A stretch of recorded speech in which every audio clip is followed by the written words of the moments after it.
제가 오래전에 군종장교로 임관하고 난 이후에 행정교육을 받을 때에 한 교관의 말씀이 지금도 제 마음속에 깊이 새겨져 있습니다. 여러분은 군목, 군성직자로서 노출된 신분의 사람임을 잊지 마십시오. 사실 제가 군에서 입고 있었던 군복에는 계급장과 함께 한쪽에는 병과 마크인 십자가가 노란 색깔로 선명하게 새겨져 있었습니다. 제가 부대 어디를 가든지 제가 군목이라고 하는 사실을 얘기하지 않아도 십자가 마크를 보면 제가 군목이라고 하는 사실을 누구나 인지할 수 있었습니다. 제가 군목 생활을 마치고 난 지금 십자가 배지를 달거나 어떤 외부적인 내가 성직자의 모습을 갖추지 않는다고 할지라도 제 마음속에 그때 그분의 말씀이 깊이 새겨져 있습니다. 당신이 누구인지 잊지 말라고 하는 말입니다. 나는 누구인가? 라고 묻는 이 질문이 바로 내 정체성에 대한 질문이죠. 나는 정말 아무것도 아니었던 사람이었으나 예수 그리스도로 말미암아 구원받은 하나님의 자녀가 되었습니다. 정말 소중한 사람이 되었습니다. 라고 하는 것이 우리 자신의 정체성의 중심에 있습니다. 그런데 나는 누구인가라고 하는 이 질문 앞에 대단히 부정적인 생각이나 대답을 생각하는 사람들이 있습니다. 미국의 윌리엄 일몬 감독은 세례받는 모든 사람들에게 이렇게 질문을 던집니다. 누구입니까? 누가 처음으로 당신을 향해 형편없다고 아무 쓸모없다고 가망이 없는 비참한 죄인이라고 말했습니까? 행동을 똑바로 하라고 당신을 흔들며 야단쳤던 당신의 부모였습니까? 아니면 교실 구석에 가서 서 있으라고 혼내던 선생님이었습니까? 다시 해오라고 이번에는 제대로 하라고 다그치는 직장 상사였습니까? 아니면 부모가 그랬냐고 불만 섞인 눈으로 당신을 바라보던 당신의 자녀들이었습니까? 혹은 그들 모두였습니까? 그들 모두가 당신이 누구라고 말해 주었을 것입니다. 당신은 술을 너무 많이 마시는 사람, 돈을 너무 펑펑 쓰는 사람, 성욕을 절제할 줄 모르는 사람, 아무런 성과도 내지 못하는 사람, 베풀 줄 모르는 사람, 벌레만도 못한 사람이라고 창조주의 형상과는 거리가 먼 주님께서 맞듣지 않게 여기는 사람이라고 그렇게 말해 주었을 터이죠. 우리 자신이 갖고 있는 내 자신의 정체성에 대한 문제는 내 자신의 삶과 그리고 내 사역에 대단히 중요한 영향을 미칩니다. 오늘 우리가 읽은 이 본문의 말씀에는 정체성이 얼마나 중요한지 예수님의 세례를 통하여서 우리에게 말씀하고 있습니다. 먼저 여러분 누가복음 3장 21절과 22절 예수님 세례 받으시는 장면 말씀을 함께 읽습니다. 21절과 22절입니다. 백성이 다 세례를 받을새 예수도 세례를 받으시고 기도하실 때에 하늘이 열리며 성령이 비둘기 같은 형체로 그 위에 강림하시더니 하늘로부터 소리가 나기를 너는 내 사랑하는 아들이라 내가 너를 기뻐하노라 하시니라. 할렐루야. 30년 동안 드러나지 않았던 예수님의 정체성이 세례를 받는 순간 모든 사람들에게 분명하게 드러나게 된 것입니다. 평범했던 사람 예수가 세례를 받을 때 하나님의 아들이 된 것이 아니라 세례를 받는 순간 하나님의 아들임이 선포되었다고 하는 말입니다. 사실 예수님은 세례받기 전에도 이미 성령으로 잉태되어진 하나님의 아들이었습니다. 그런데 우리가 여기서 한 가지 질문을 던질 수 있습니다. 왜 예수님이 다른 사람들처럼 회개 세례를 베푸는 세례 요한에게 나가서 세례를 받으셨을까요?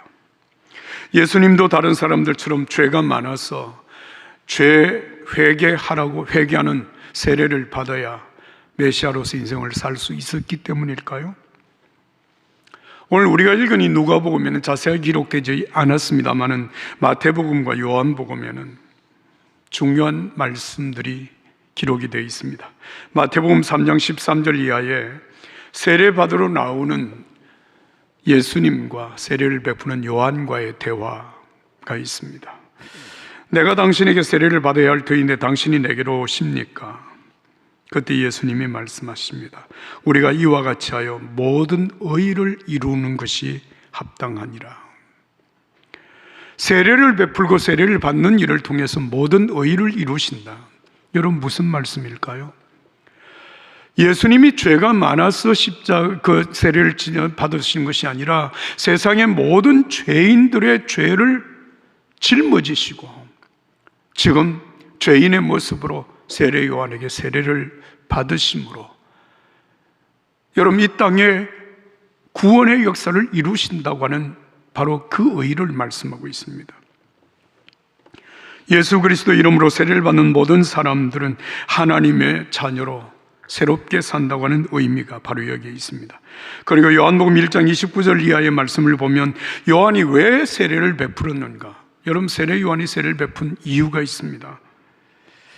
내가 와서 물로 세례를 베푸는 것은 그를 이스라엘에게 나타내려 함이라. 예수님을 이스라엘에게 나타내기 위함이라고 하셨습니다. 나를 보내어 물로 세례를 베풀라 하신 그이가 나에게 말씀하시되 성령이 내려서 누구 위에든 머무는 것을 보거든 그가 곧 성령으로 세례를 베푸는 이인 줄을 알라 하셨기에 내가 보고 그가 하나님의 아들이심을 증언하였노라. 세례를 베푸는 중에 성령이 비둘기 형체로 예수님에게 임하시는 것을 보고 그가 바로 메시아라고 하는 사실을 확정하고 그리고 세상에 메시아라고 하는 사실을 선포한 세례 요한입니다. 여러분, 세례라고 하는 것은 세례 받기 이전과 세례 받은 이후에 삶의 분명한 차이를 나타내는 분기점이 됩니다. 다시 말하면 예수님이 사생활 30년의 생애를 마치고 공생의 3년 동안의 생애를 사시는 그 분기점에 바로 예수님의 세례가 있었다는 것입니다. 실로 이 땅에 사는 모든 사람들은 성부와 성자와 성령의 이름으로 세례를 받음으로 그리스도인으로서 새롭게 살게 되는 것입니다. 종교개혁가 마르틴 루터에게 한 사람이 이렇게 질문을 했습니다. 제가 그리스도인인지 어떻게 알 수 있습니까? 루터가 말합니다. 당신이 세례받았다는 사실은 알지 않습니까? 그것이 당신이 알아야 할 전부입니다. 세례를 받음으로 내가 그리스도인이라고 하는 사실을 확정하게 되었다는 말씀입니다. 세례는 예수 그리스도를 믿음으로 영접한 자에게 베푸시는 구원의 선물입니다.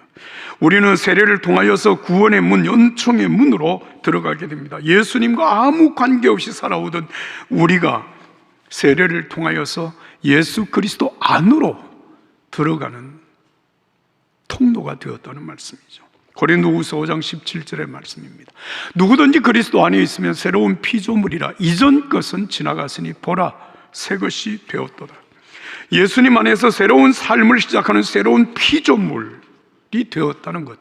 그래서 여러분, 세례받은 그리스도인들을 향하여서 하나님의 아들, 하나님의 자녀 혹은 성도, 여러분 여기 성도라고 하는 말은 세인트라고 하는 뜻입니다. 성자라고 하는 뜻입니다. 그리고 그리스도인이라고 일컬음을 받습니다.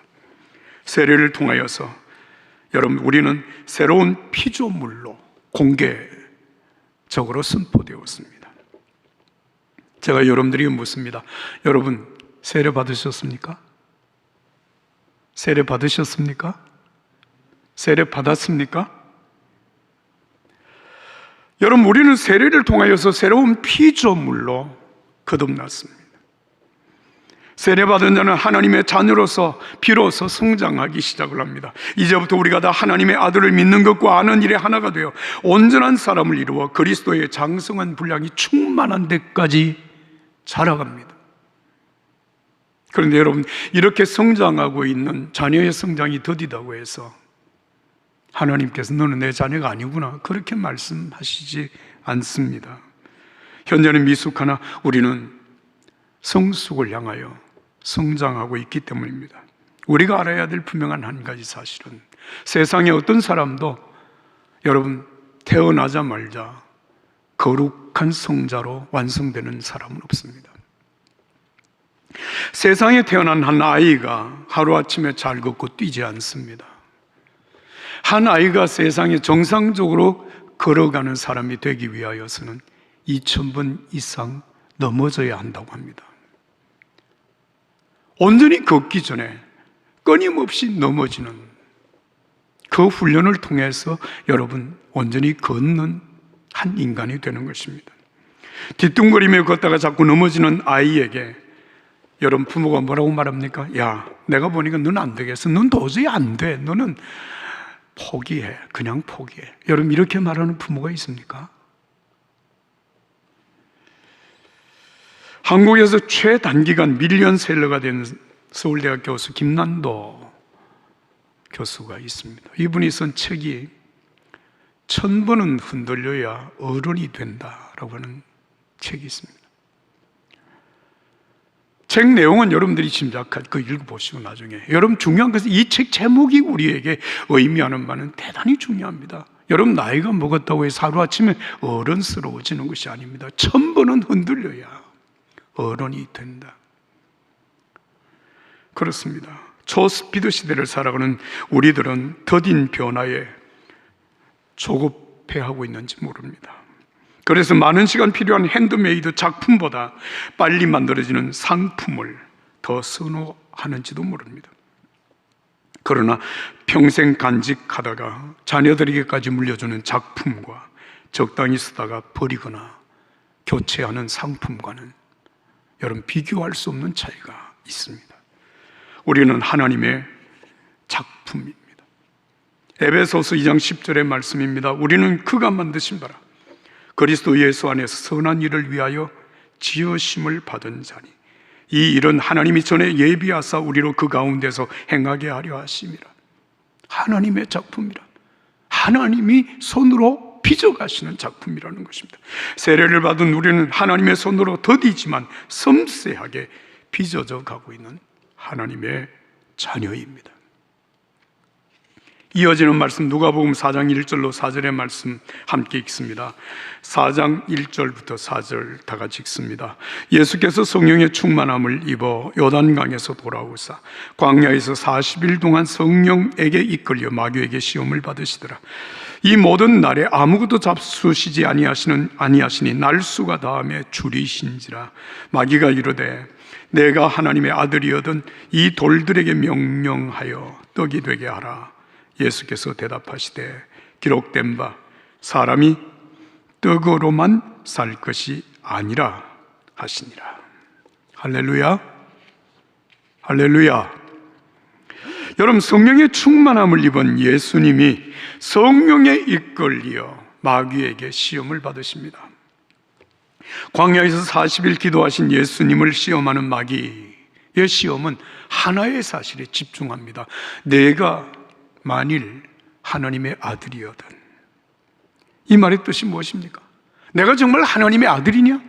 너 정말 하나님의 아들이라고 믿고 있냐? 너 하나님의 아들이라고 생각하고 있니? 그렇다면 하나님의 아들답게 내게 능력을 보이라. 오늘 이 성경 말씀에 보면 네가 하나님의 아들이면 이 돌들을 명하여 떡이 되게 하라는 것입니다. 천하만국의 모든 권위와 영광을 가지고 일을 하라는 것입니다. 어떤 상황에서도 하나님이 너를 보호하신다고 하는 분명한 사실을 증명해 보라고 말을 합니다. 사실 여러분 생각해 보면 예수님이 메시아로서 이제 공생의 사역을 시작해야 되는 이때 이런 능력, 이런 권세, 이런 영광, 이런 신뢰는 절실한 문제가 아닐까요? 기적을 행하고 사람들이 정말 우르르 볼 만한 능력을 나타낼 때 사람들이 예수님을 믿고 따를 것 아니겠습니까? 그래서 마귀는 말합니다. 네가 만일 하나님의 아들이거든 능력을 보이라는 겁니다. 오늘도 교회와 우리 그리스도인은 끊임없이 이 능력을 요구받고 있는 겁니다.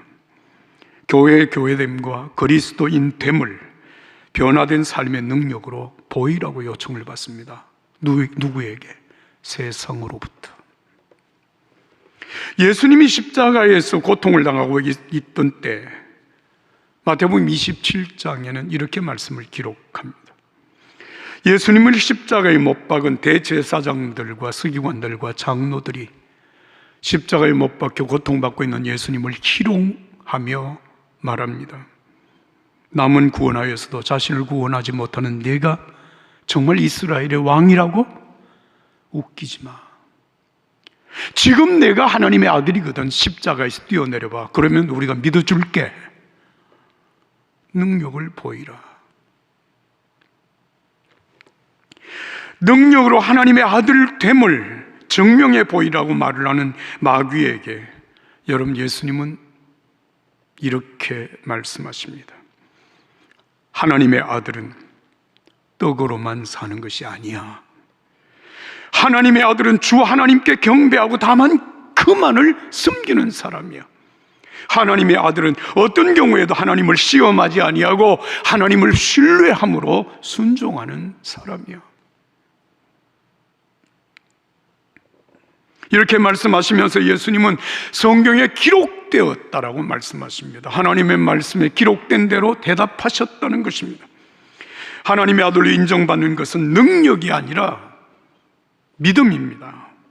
어떤 상황에서도 흔들림 없이 굳건하게 하나님의 말씀을 따라 사는 믿음, 이 믿음을 가진 사람이 하나님의 아들입니다. 오직 하나님께만 경배하고 능력을 보이려고 하나님을 시험하지 아니하고 하나님을 신뢰함으로 순종하는 사람이 하나님의 사람입니다.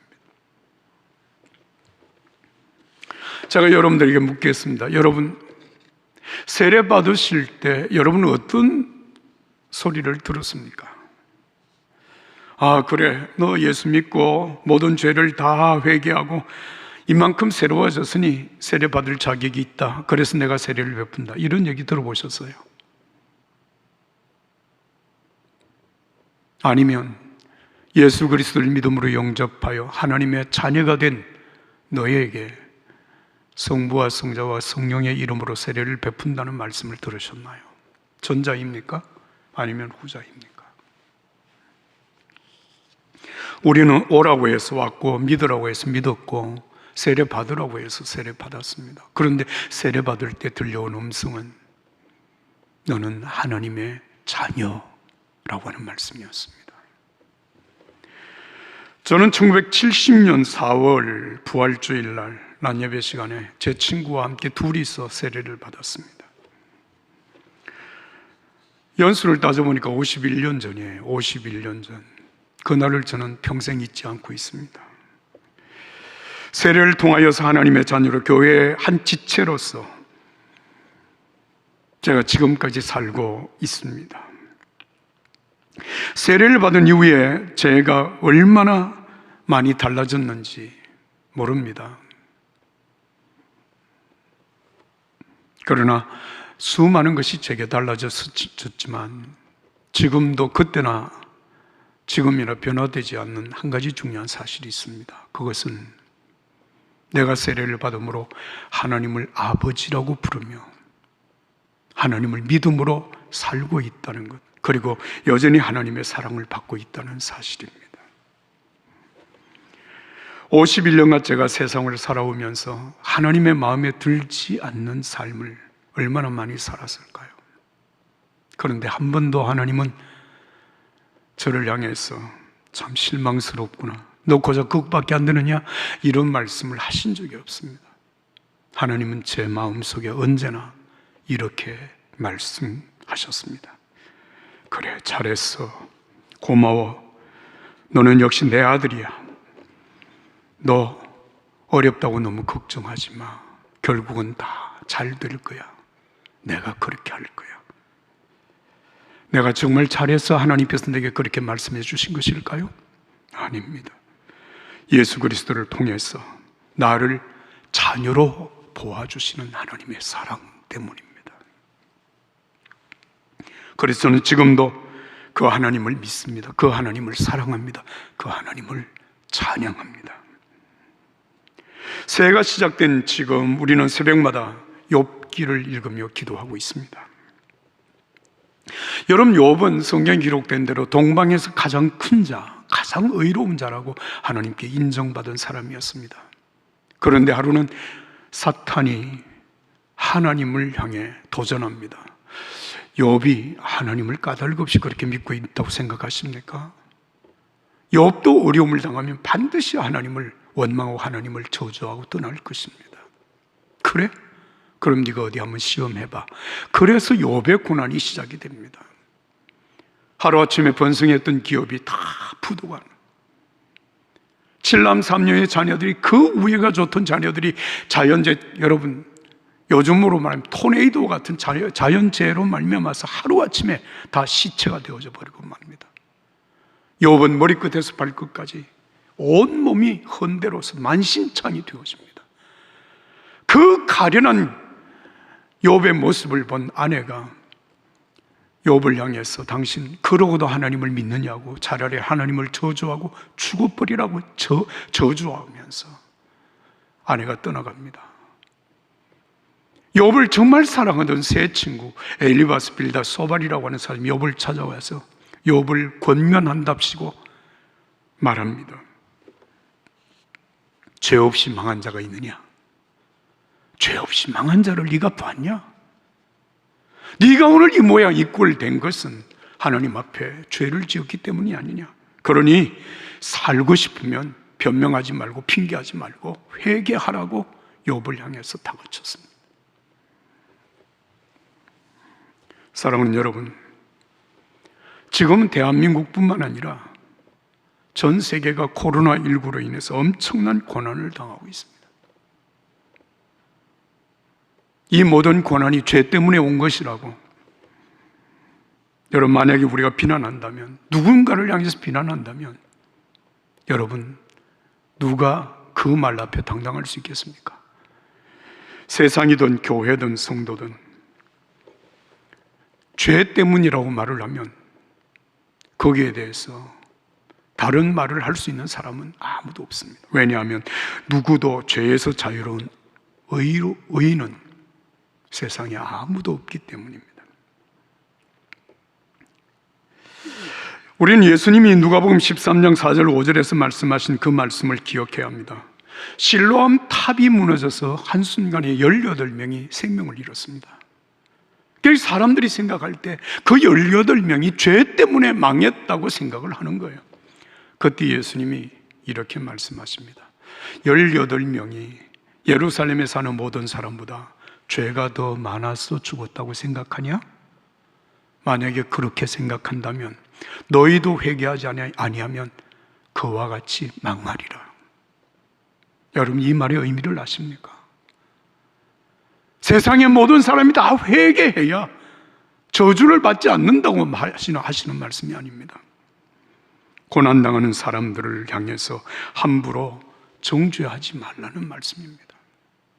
내가 고난을 당하지 않는다고 하는 사실 때문에 내가 의로운 척 하지 말라는 것입니다.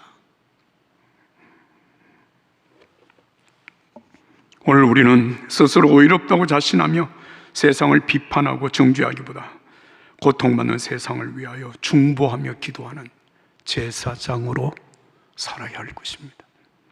베드로전서 2장 9절의 말씀은 세례받는 그리스도인들을 향하여 사신 말씀입니다. 여러분은 하나님께서 선택하신 사람들입니다. 여러분은 제사장으로서 사명을 감당하도록 선택받았습니다. 거룩한 백성이 되도록 선택받았습니다. 그러므로 여러분 기억하십시오.